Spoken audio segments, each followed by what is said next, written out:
Então, aqui nós iniciamos esse segundo estudo, né, na paróquia, é, que é esse estudo da carta aos Efésios, né, a carta de Paulo aos Efésios, capítulo 1.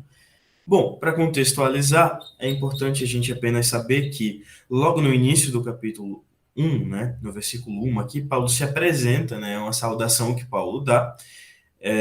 Depois ele vai iniciar uma oração, né, que provavelmente ali nos primeiros séculos da igreja cristã e nessa época mesmo, né, era usada como uma oração que fazia parte da liturgia, né, do rito da Santa Ceia. E nesse momento, né, ali, aqui Paulo basicamente vai fazer essa oração. É interessante também recapitular que Paulo tinha passado 3 anos nessa congregação, né, lá em Efésio. E ele conhecia esse povo, ele tinha realmente uma experiência comunitária com esse povo. Então, a identificação que Paulo tem com todo esse povo é bem interessante. No versículo 15, ele vai então começar a falar o que mais diretamente a respeito dos Efésios, né, e com os Efésios. Antes disso, ele meio que vai parar por ali, né, a oração mais ou menos vem até o versículo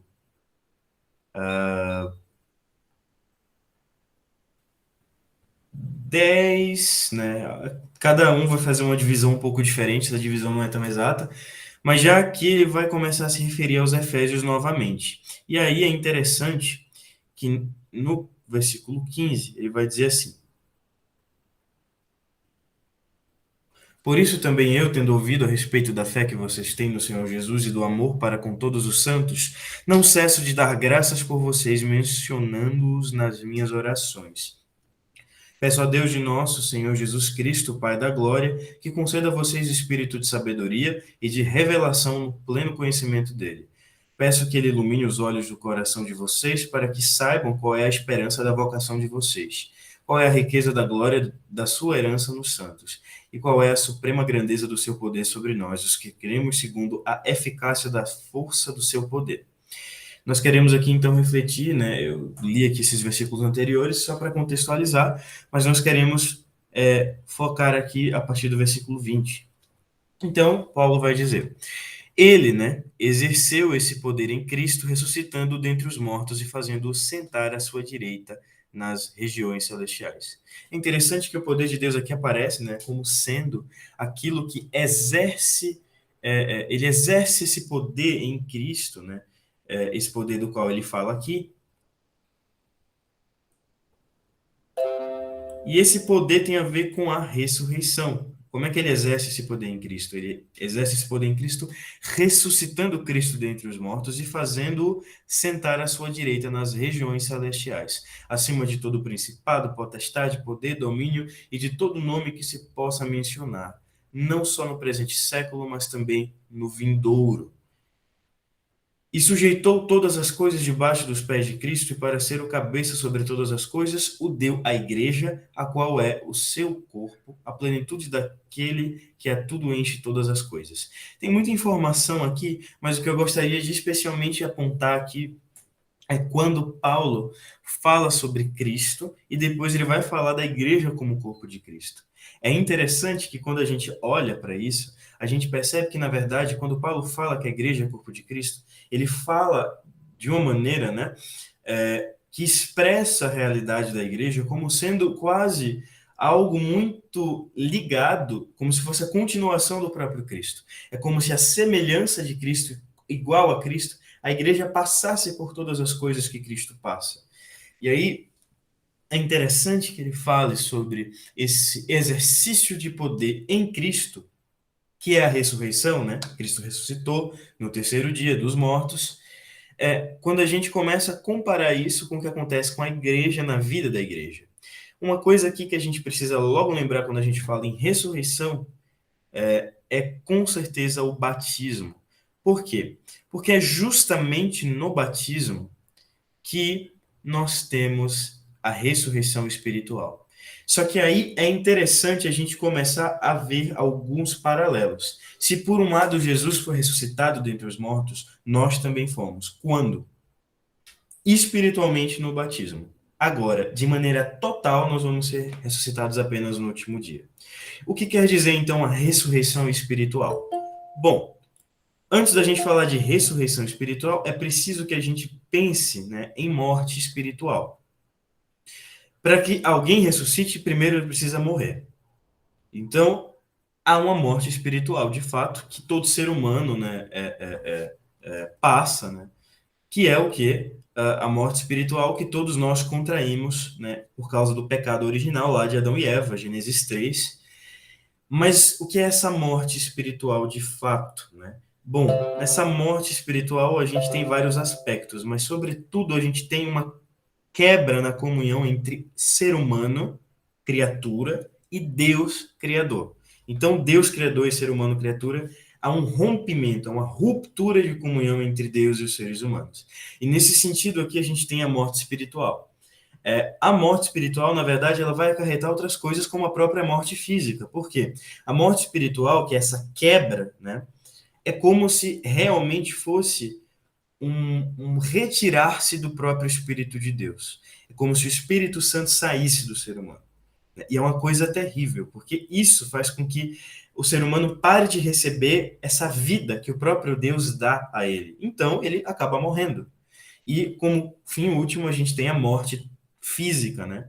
Agora, a palavra espiritual, às vezes, ela pode ser enganosa, né? Às vezes a gente pensa em espiritual como algo que não é físico. Mas, na verdade, nem sempre quer dizer isso. Às vezes a palavra espiritual, ela quer dizer, na verdade, é como se fosse um sinônimo de algo que tem a ver com o Espírito Santo. Seria o mesmo que dizer espirituado. Uma palavra que não é tão comum, né? Não é uma palavra tão usada assim, espirituado, né? Até talvez assim é uma palavra que é pouco usada, parece até uma palavra que nem existe, mas essa palavra espirituado, né? Que é bem assim inutilizada, né? A gente não é muito conhecida.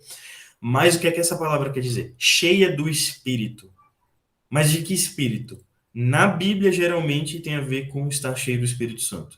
Então, nem sempre quando a gente fala de espiritual, a gente está falando de algo que não é físico.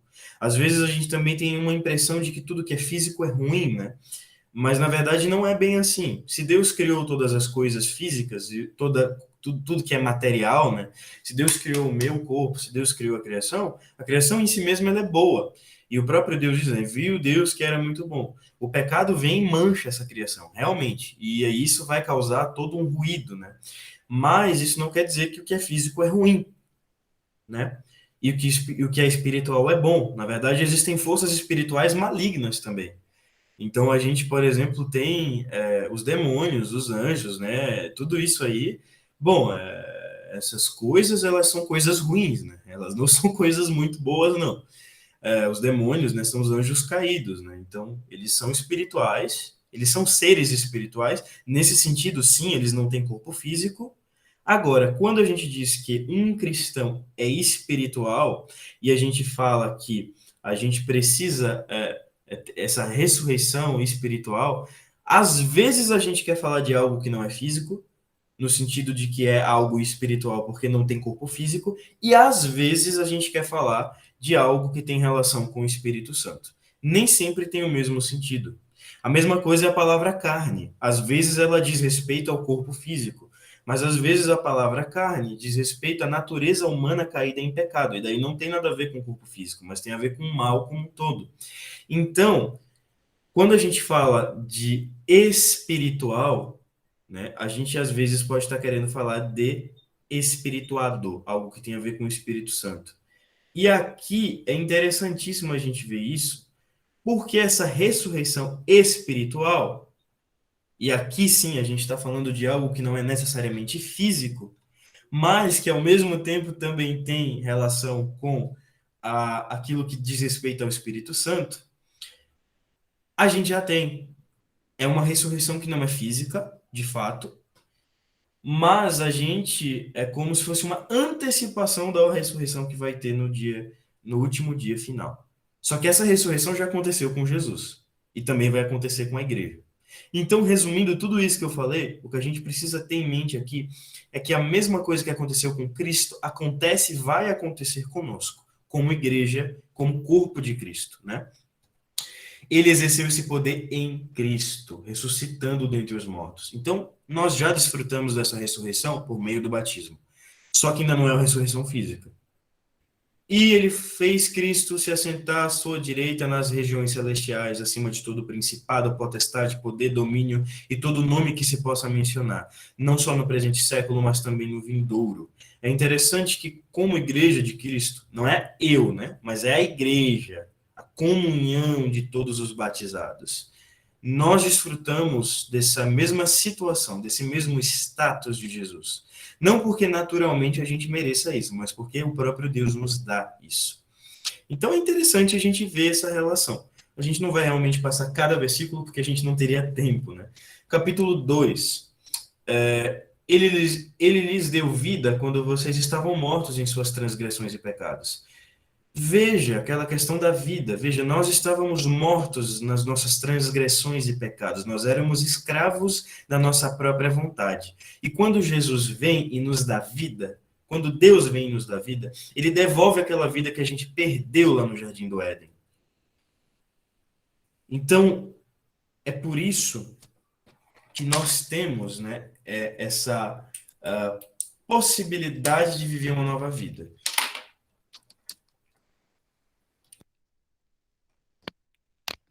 Vou colocar o fone, talvez facilite um pouco.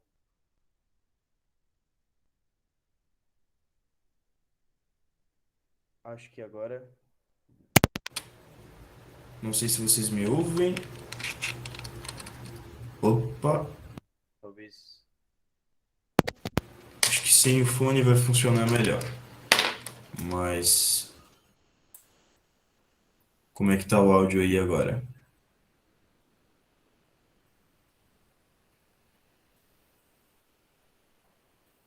Voltou? Acho que sim, né? Voltou sim. Certo. Pra mim também tá bom. Então, continuando, ali o primeiro versículo, ele lhes deu vida.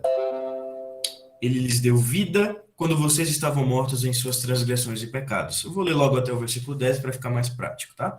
Nos quais vocês andaram no outro tempo, segundo o curso deste mundo, segundo o príncipe da potestade do ar, do espírito que agora atua nos filhos da desobediência. Entre eles também nós todos andamos no passado segundo as inclinações da nossa carne. Olha a palavra carne aí aparecendo.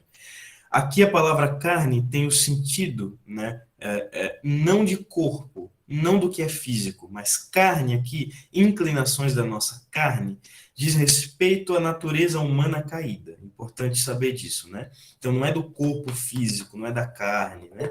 Mas é da carne aqui no sentido do ser humano caído em pecado, do estado do ser humano, da natureza humana caída em pecado, fazendo a vontade da carne e dos pensamentos. E éramos, por natureza, filhos da ira, mas como também os demais. Mas Deus, sendo rico em misericórdia, por causa do grande amor, com quem nos amou, e estando nós mortos em nossas transgressões, nos deu vida juntamente com Cristo. Pela graça, vocês são salvos. E juntamente com ele nos ressuscitou e com ele nos fez assentar nas regiões celestiais em Cristo Jesus. Aqui de repente, o que a gente está vendo é que assim também como Cristo ressuscitou, juntamente com ele, ele nos ressuscitou e com ele nos fez assentar nas regiões celestiais em Cristo Jesus. Mas a gente já ressuscitou? Totalmente não. Fisicamente não. Mas a gente já experimenta essa ressurreição por meio do batismo. Isso é muito interessante porque veja o que Paulo diz. E juntamente com ele, com Cristo, nos ressuscitou. Ele não está falando que ele ainda vai nos ressuscitar. Ou seja, essa ressurreição ela já acontece agora por meio do batismo, de maneira parcial, não total, ainda não é de maneira física, mas acontece já de alguma forma. Como é que acontece? Eu não sei. É um mistério, mas acontece por meio do batismo.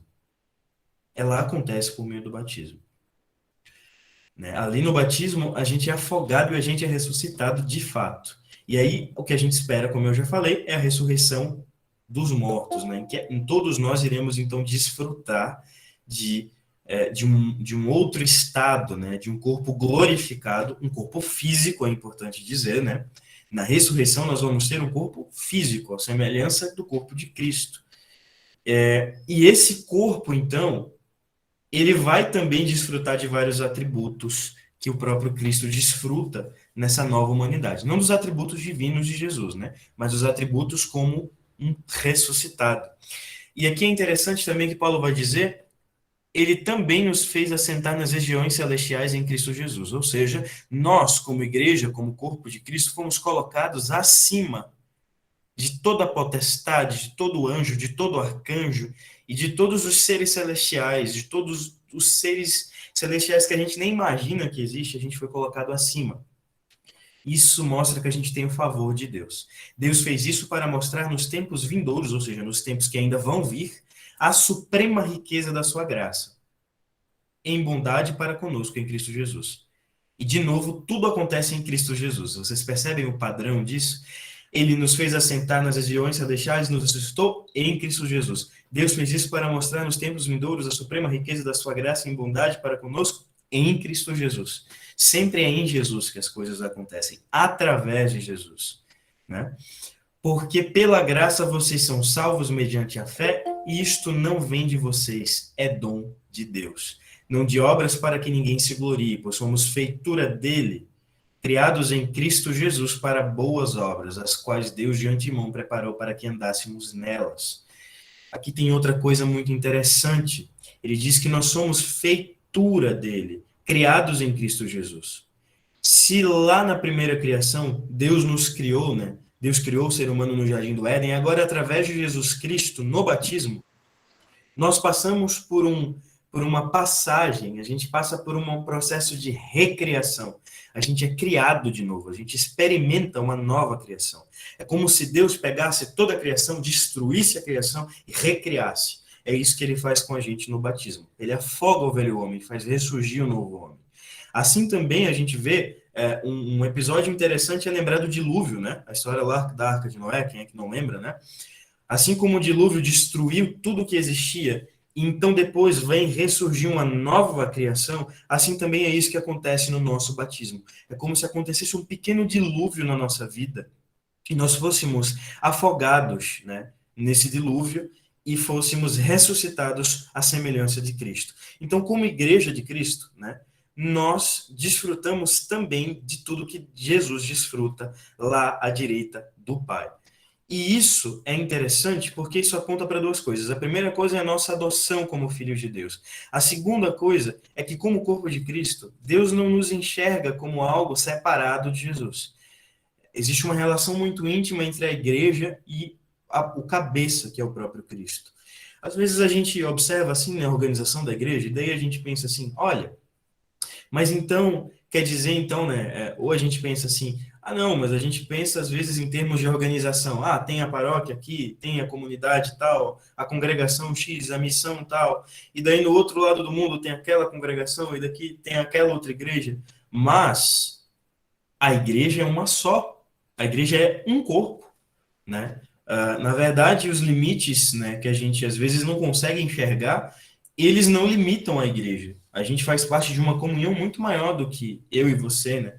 Nós aqui estamos em 12, mas nós fazemos parte de uma comunhão muito maior do que isso. Todos os batizados fazem parte do corpo de Cristo e estão integrados a esse corpo. Então a gente, de fato, desfruta de uma realidade sobrenatural, né? É o próprio Deus que une todas essas pessoas nessa comunhão, né? Então, como igreja, cabe algumas reflexões aqui. Bom, depois eu vou aprofundar um pouco mais isso, mas antes eu queria fazer ainda outro destaque aqui no versículo 8. A gente fala muito sobre isso, né? Que a salvação não é por obras, né? Mas é por graça, mediante a fé. Isso não vem de nós, é dom de Deus. É sempre bom sempre lembrar isso e recordar, né? A gente está chegando aí próximo ao dia 31 de outubro, que é o dia da reforma, né? Uma data importantíssima aí no calendário da nossa igreja. E é importante a gente sempre também lembrar disso, né? O contexto desse versículo aqui tão conhecido, porque pela graça vocês são salvos mediante a fé, isso não vem de vós, é dom de Deus, é justamente essa carta aos Efésios. E é nesse contexto que Paulo está falando, né, de que a igreja de Cristo é corpo de Cristo e que ela desfruta de todas essas bênçãos por meio de Cristo. E tudo acontece sempre por meio de Cristo no Espírito Santo. Então aqui a gente tem vários elementos para destacar, né? Bom, eu vou dar um tempinho, meu áudio voltou a falhar, talvez normalize.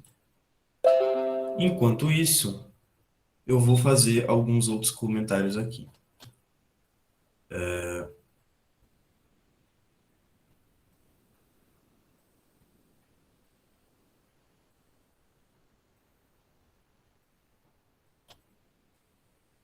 Bom, em primeiro lugar, né?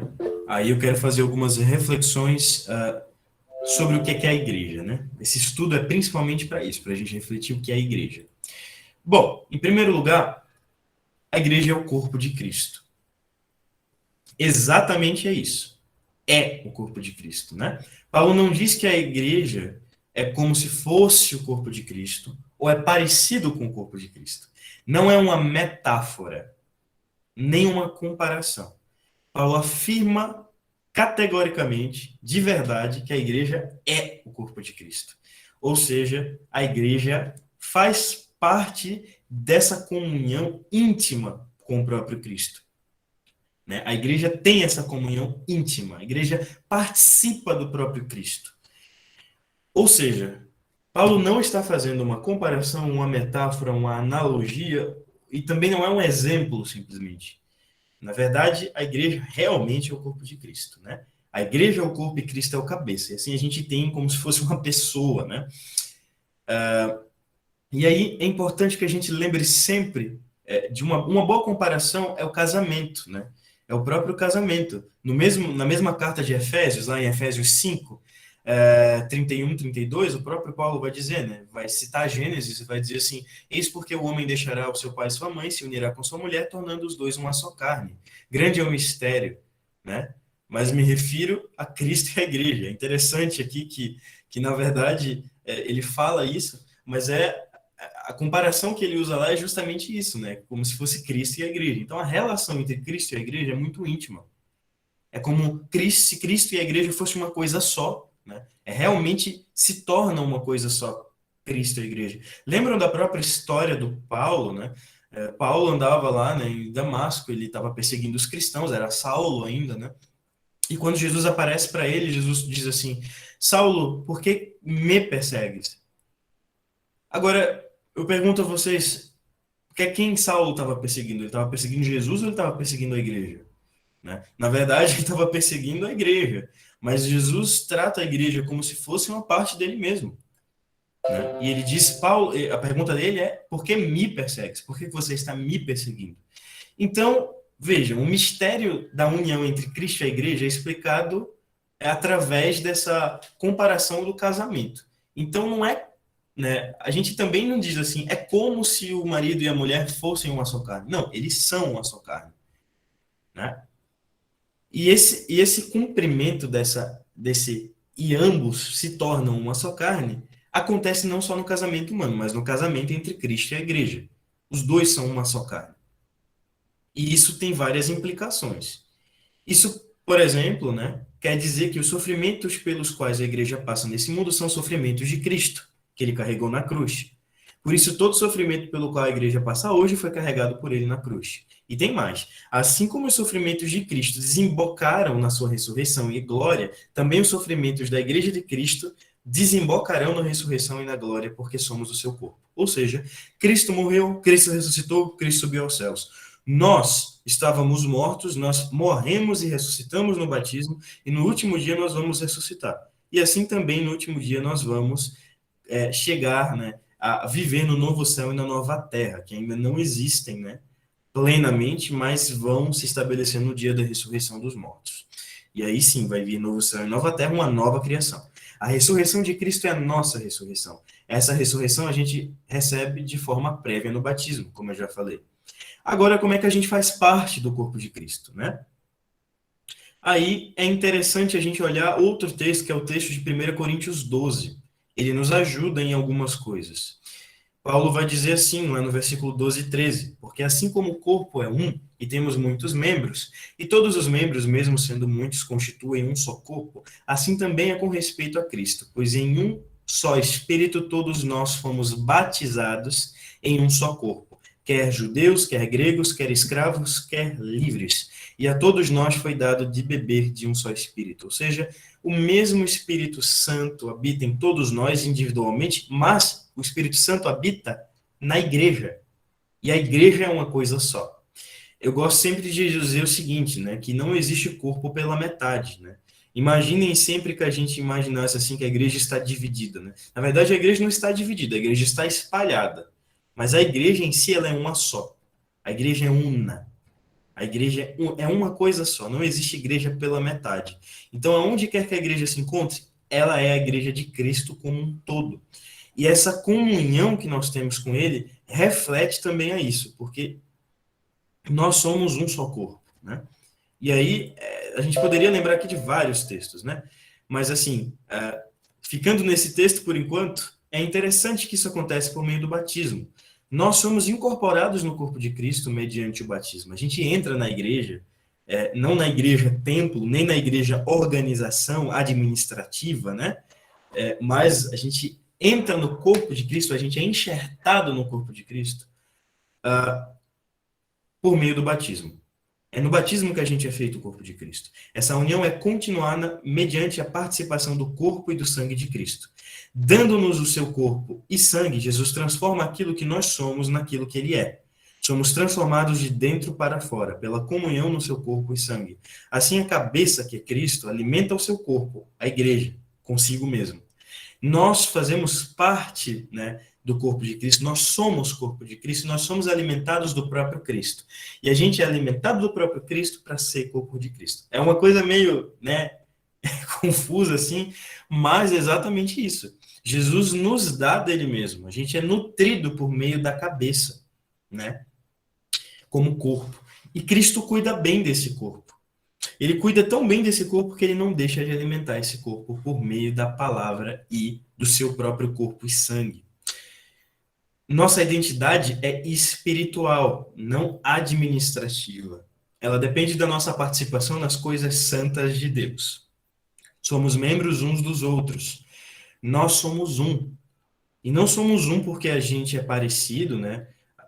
A gente não é um porque a gente é parecido, a gente não se une porque a gente tem algumas afinidades, né? Talvez eu goste de alguma coisa. Por exemplo, eu gosto, sei lá, de doce de leite e o outro gosta de doce de leite. O outro gosta de uma coisa, eu gosto de outra. Um gosta de um tipo de música, eu escuto MPB. O outro gosta mais de forró. Um escuta rock, o outro escuta, sei lá, sertanejo. Não, na verdade a gente é unido, não é nem porque a gente é parecido, nem porque a gente tem ideias parecidas, mas nós estamos unidos porque nós fomos batizados em um só corpo e porque participamos de um só corpo, o corpo de Cristo, né? Nós também somos como um resto da igreja de Deus, seja aonde ele estiver. Então, eu posso estar sozinho, muito distante. Eu não sou o corpo de Cristo sozinho. Eu não sou a igreja sozinho, né? Às vezes por aí a gente escuta algumas coisas, né? Como a igreja sou eu, né? Na verdade é um pouco perigoso isso, né? A igreja somos nós. Nós somos um e como um somos um corpo e somos igreja. Agora eu faço ainda parte da igreja, mesmo sozinho, né? Agora dizer que eu sou igreja é um pouco complicado, né? Igreja em si significa congregação, assembleia, né? Ela já tem essa ideia de várias pessoas que estão juntas no lugar. Então, é impossível ser igreja sozinho, né? E aí, destaca outra partezinha, né? Quando Paulo diz assim, vocês, quando estavam mortos em suas transgressões e pecados. É o que ele vai falar ali logo no versículo 1 do capítulo 2, né?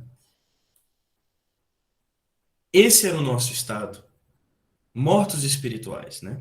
Quem está morto não vê, não tem vontade, não pode fazer nada.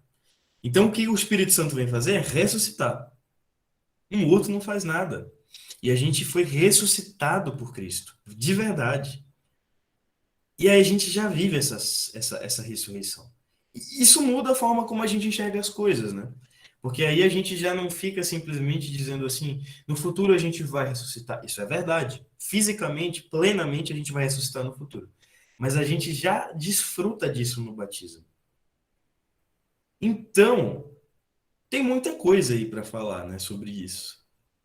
E eu peço que vocês pensem bastante nisso, né? Onde é que começam as coisas? Com a ação de Deus, né? Quem nós somos? Nós somos igreja de Cristo, né? Para onde a gente vai? O que é que vai acontecer com a gente? A gente vai ser ressuscitado, assim como Jesus ressuscitou. E o que é que a gente faz por enquanto? Por enquanto a gente caminha, prega o evangelho, se alimenta de Cristo e vive como corpo de Cristo. Então é importante a gente saber sempre que é por causa disso que a gente anda em boas obras. É por causa disso, né? Porque Cristo nos ressuscitou, nos deu uma nova vida, a gente vive essa nova vida e assim a gente caminha nessa nossa nova existência até o último dia onde Cristo vai nos dar novo céu e nova terra e a gente vai viver uma nova realidade aí num corpo glorificado, né? De tudo isso, o que é que a gente pode concluir? A primeira coisa é que nós somos todos um. A segunda coisa é que a igreja é uma realidade criada pelo próprio Deus, né? Não é assim um aglomerado de pessoas, né, que se junta ali e que decide assim, a gente vai se juntar, né, por força própria, e aí a gente, né, faz qualquer coisa ali e começa uma igreja, né? Na verdade, é uma ação do próprio Deus na história. Deus sempre manteve as suas ovelhas dentro do seu aprisco. Deus sempre reuniu essas pessoas. E aí, Cristo no Novo Testamento ali já vai dizer, né, que era sobre o fundamento firme de que ele era o Filho de Deus, que ele iria construir, edificar a sua igreja, o seu corpo, né? Então, é preciso que nós vejamos cada vez mais a igreja como o corpo de Cristo e justamente nós nos enxerguemos como o corpo de Cristo. Tudo isso foi escrito para os Efésios, mas cada um de nós, a gente deve se apropriar disso. Como igreja, a gente precisa se apropriar disso. Porque é como se Paulo estivesse escrevendo para cada um de nós. É o próprio Cristo que fala a cada um de nós, por meio do seu apóstolo. E é aqui que a gente possui essa confiança em Jesus, de saber que verdadeiramente ele nos enxerga como corpo dele, como um só, né? E de fato a gente desfruta e a gente tem a bênção de desfrutar dessa comunhão íntima com Jesus. E isso é uma graça muito grande e é um mistério muito grande. Primeiro, porque a gente não saberia se Jesus não nos revelasse por meio da sua palavra. Segundo, porque a gente não entende como é que isso acontece, né? Mas a gente sabe que acontece porque a gente foi batizado, o Espírito Santo age em nós e é por isso que a gente é cristão, né? Não é por causa da nossa própria força. Eu gosto de lembrar sempre a explicação do terceiro artigo do credo, né? Do próprio Lutero, né? Qual é o terceiro artigo do credo? O terceiro artigo do credo é: creio no Espírito Santo, na Santa Igreja Cristã, a comunhão dos santos, na remissão dos pecados, na ressurreição da carne e na vida eterna.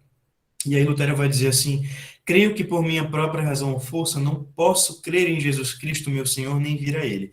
Mas, tem um mas aí, o Espírito Santo me chamou pelo Evangelho, me iluminou com seus dons e me santificou nessa igreja, ou seja, no corpo de Cristo.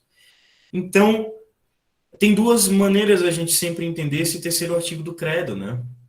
Comunhão dos santos e comunhão nas coisas santas. A comunhão dos santos, ela acontece em Cristo. E isso também acontece por meio da comunhão nas coisas santas. O que são as coisas santas? A palavra, o perdão, né, que é a absolvição que a gente chama, a Santa Ceia, o batismo e a consolação mútua que os irmãos têm entre si. Esses são os meios da graça, né? Que a gente resume sempre e a gente fala que são a palavra e os sacramentos, né? Cada um deles vai possuir aí suas particularidades, mas são esses, né? E é por meio disso que a gente desfruta dessa vida com Cristo, né?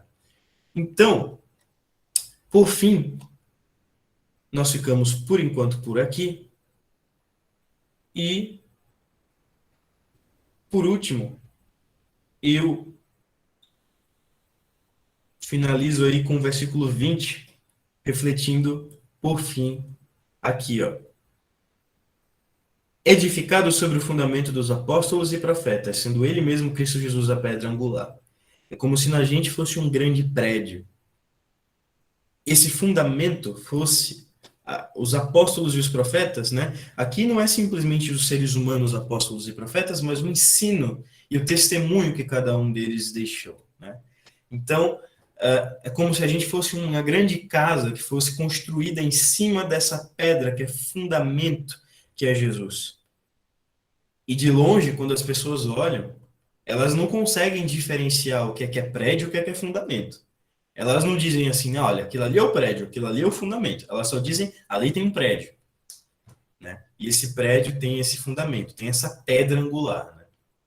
E é assim que o próprio Deus vê a união do cabeça que é Cristo e do corpo que é a igreja. É uma união que ocorre por meio do batismo, que é mantida pela Santa Ceia, que é sempre mantida e orientada pela palavra de Deus, que é a sabedoria de Deus, e é uma união íntima que acontece entre o cabeça que é Cristo e o corpo que é a igreja. E é assim que a gente vive a vida da gente, né? É assim e foi através disso, em Cristo, que Deus nos separou para as boas obras. E agora a gente vive nessas boas obras, né? Então, por exemplo, por que a igreja faz ação social? A igreja faz ação social porque Deus chamou a igreja para boas obras. Mas ela faz isso, né? Por quê? Porque ela é corpo de Cristo. Como é que Cristo agia com relação aos necessitados, aos órfãos, às viúvas? Como é que Cristo agia em relação aos doentes? Como é que Cristo agia em relação às pessoas que precisavam perdão? Isso é o que é mais fundamental, o que é de mais fundamental no Evangelho, né? É o perdão de pecados. Então, é dessa mesma maneira que Cristo caminhou que a igreja vai sendo conduzida pelo Espírito Santo. E não é uma coisa que começa na gente, né? Não é como se fosse um plano de governo, né? Digamos assim, que um determinado político chega, né, e diz assim, planeja um monte de coisa, a gente diz assim, olha, vai acontecer assim, assim, assado. E a iniciativa é dele mesmo. A gente pode planejar, a gente deve planejar as ações, mas a gente só está querendo organizar as coisas, porque quem vai mover tudo isso e quem vai ter a iniciativa de fazer isso é o próprio Deus nas nossas vidas. E a gente pode perceber muito bem quando cada um de nós vamos aos cultos, quando nós estamos ao redor da mesa, quando nós estamos aqui num momento como esse de estudo e quando nós estamos em diversos outros momentos de comunhão com a palavra de Deus e principalmente ao redor da mesa, né? Recebendo seu corpo e seu sangue. Tudo isso é ação de Deus na igreja, e assim a gente pode ver o que Deus fez e faz nas nossas vidas como corpo dele. Bom, eu comentei várias coisas, né? Eu não fiz um estudo de versículo por versículo, até porque isso tomaria bastante tempo, e aí a gente teria que ter aí bem menos versículos, né? Mas eu fiz comentários mais gerais em cima desse texto de Efésios, ligando a outros textos, né? Então, por aqui ficamos, né? Agora eu encerro a transmissão e logo após nós temos então um momento de perguntas, comentários e qualquer outra coisa, né, que alguém queira aí dizer a respeito desse texto e desse tema, né, que fala bastante sobre a nossa identidade como igreja, como corpo de Cristo.